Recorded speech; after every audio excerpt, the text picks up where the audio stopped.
जीवन में संघर्ष से ऊबिए नहीं, वास्तव में यहाँ तो जीवन को रसीला और जागृत बनाए रखने के लिए है। कई बार अति शांति में भी लोग ऊब जाते हैं। अति सुख आदमी को मदहोश बना देता है।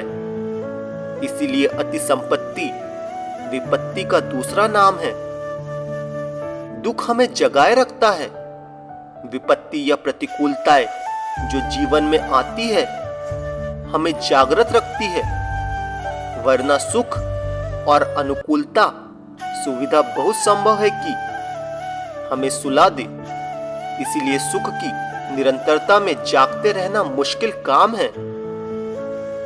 जिस प्रकार से गुलाब के साथ कांटे प्राकृतिक द्वारा गुलाब के लिए की गई सुरक्षा व्यवस्था है, उसी प्रकार से जीवन में आने वाली प्रतिकूलताएं, विपत्ति, दुख वास्तव में हमारे खुद की सुरक्षा के लिए महादेव के द्वारा की गई व्यवस्था है। इसीलिए शिकायत मत करो। हवा का रुख चाहे जैसा हो, लेकिन नौका को तो हम उसी दिशा में ले जाएंगे जिस दिशा में हम जाना चाहते हैं, जो हमारा गंतव्य है। ये कला है। तुम परिस्थितियों को बदल नहीं सकते। तुम गर्मी को आने से रोक नहीं सकते। हां, तुम पंखे लगा सकते हो, तुम एसी लगा सकते हो। तुम वर्षा को आने से रोक नहीं सकते। हां, तुम छाता लेकर बाहर निकल सकते हो, तुम रेनकोट पहन सकते हो।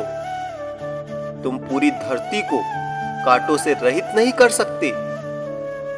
हां, जूते पहनकर निकल सकते हो। समस्या है तो उसका समाधान भी है। और तुमने देखा, भूख बाद में लगती है, अन्न पहले से तैयार किया जाता है।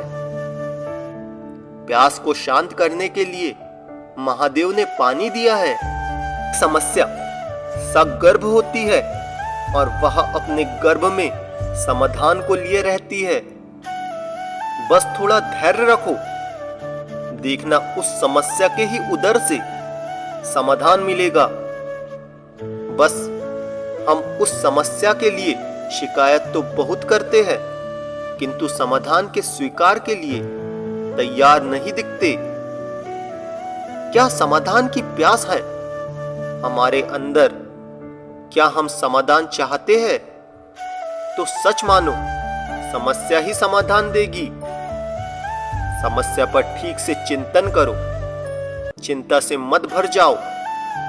थोड़े से खुले मन, थोड़े से धैर्य, थोड़े से समर्पण, थोड़ा सा त्याग करने के लिए तैयार रहने की आवश्यकता है। केवल देववादी बनकर बैठे रहोगे तो वह भी उपाय नहीं है। भगवान ने बुद्धि दी है, हृदय जैसी चीज दी है, उसका सदुपयोग करो। अगर तुम सही रास्ते पर हो तो महादेव भी तुम्हारे साथ है, परंतु पुरुषार्थ तो करना ही पड़ेगा। जिन लोगों ने ऊंचाइयां छुई है, उसके पीछे मेहनत है, उसका पुरुषार्थ है। मिले साधनों का सदुपयोग करो। गुलाब के साथ कांटे को समस्या के रूप में मत देखो। देखने का अपना नजरिया बदलो। देखो कि कांटों के बीच गुलाब कैसे मुस्कुराए रहता है। देव की इस अद्भुत कृति से इंसान हंसना और मुस्कुराना सीख सकता है, लेकिन यह सब हम पर निर्भर करता है। समस्या को सिर्फ सॉल्व ना करे, समस्या को जड़ से खत्म कर दे। हम लोगों की आदत होती है कि समस्याओं को धीरे धीरे सॉल्व करते रहते हैं, लेकिन कभी ये नहीं सोचते कि समस्या को जड़ से ही खत्म कर देना चाहिए, ताकि वो समस्या भविष्य में ना आए।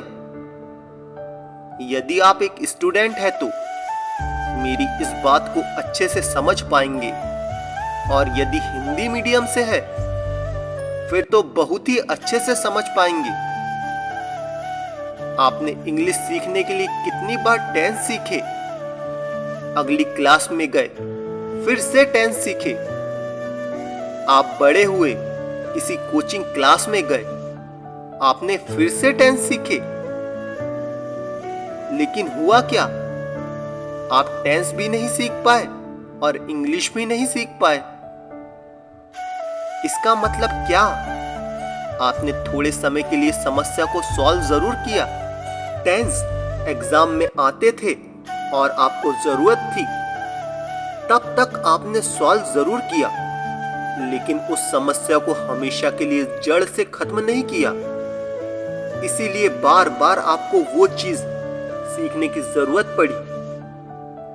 एक बार चाणक्य के साथ भी ऐसा ही हुआ। वो जंगल के रास्ते अपने शिष्यों के साथ ही कहीं जा रहे थे और उनके पैरों में कांटा गड़ गया। उन्हें बहुत गुस्सा आया। उन्होंने अपने शिष्यों से कहा कि सारे कांटों को उखाड़ फेंको और जाओ कहीं से छाछ ढूंढ कर ले आओ।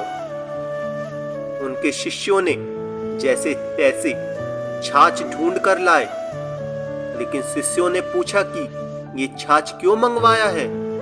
चाणक्य ने उन शिष्यों से उस छाछ को लिया और उन कांटों वाली जगह पर पूरा का पूरा छाछ डाल दिया और अपने शिष्यों को समझाया कि जब तुमने इस कांटों को उखाड़ा था तो यहां थोड़े दिन के बाद वापस से उग जाते, लेकिन इसमें अब मैंने छाछ डाल दिया है। कुछ ही समय के बाद यहां पर चींटियां आ जाएगी और पूरे के पूरे कांटे के तने को जड़ के सहित खा जाएगी। इससे कांटे वापस नहीं आ पाएंगे और जड़ सहित खत्म हो जाएंगे। इसीलिए जीवन में हमेशा याद रखें कि समस्याओं को सिर्फ सॉल्व ना करें, उन्हें जड़ से खत्म कर दे।